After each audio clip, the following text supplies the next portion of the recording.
এই ভাজা চিংড়িগুলো আমি এখন এর মধ্যে দিয়ে দিব।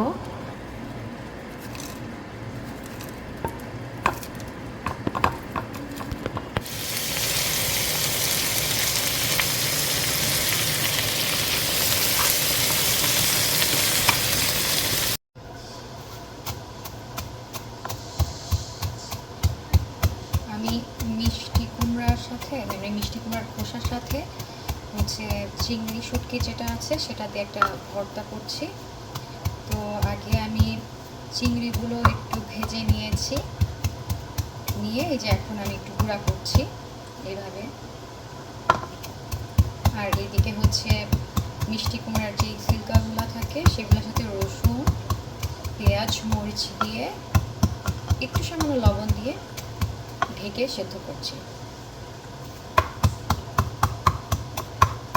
আর এটা একটু মোটামুটি গুঁড়া হয়ে আসলে তখন ওই সেদ্ধ করা যে মিষ্টি কুমড়ার খোসা সেটা এর মধ্যে দিয়ে ভর্তাটা করে নেব। আর অবশ্যই একটু সরিষার তেল দিব যাতে ভালো লাগে। জি মা। এই ফাঁকে আর একটু শেয়ার করি, এই যে মিষ্টি কুমড়া দিয়ে নারকেল দুধ দিয়ে একটু গা মাখা ভুনা মতো করেছি।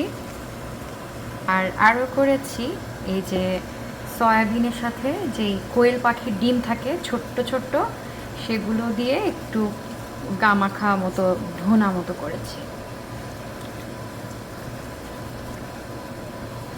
আলোর জন্য হয়তো দেখতে কেমন লাগছে আমি জানি না।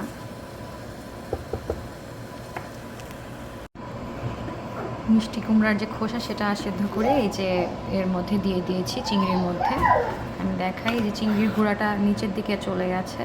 তো আমি এটা এখন ভালোভাবে একসাথে মানে বেটে নিব, মিক্স করে নিব এরকম একটা।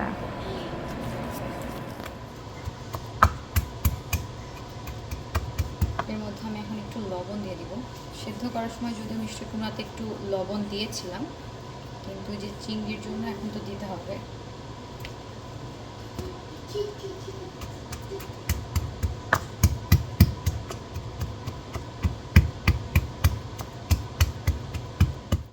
এই পর্যায়ে আমি একটু সরিষার তেল দিয়ে দিচ্ছি, দিয়ে আর একটু ব্লেন্ড করে নিব। তাহলে যেটা হবে যে মানে মিক্স করে নিব, তাহলে মানে একবারে মাখাই হয়ে যাবে এই আর কি।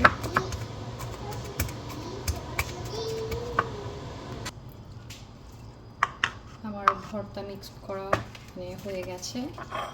এখন আমি ভর্তাটা নিয়ে নিচ্ছি।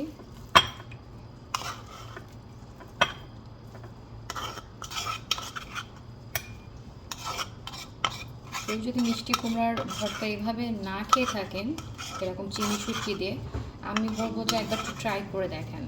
আমার মনে হয় আপনাদের খুব ভালো লাগবে, খুব ভালো লাগবে।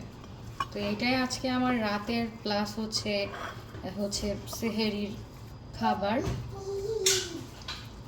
আজকে এটা দিয়ে হয়ে যাবে প্লাস দেখা যাবে আবার থেকেও যাবে। তো থ্যাংকস ফর ওয়াচিং, বাই।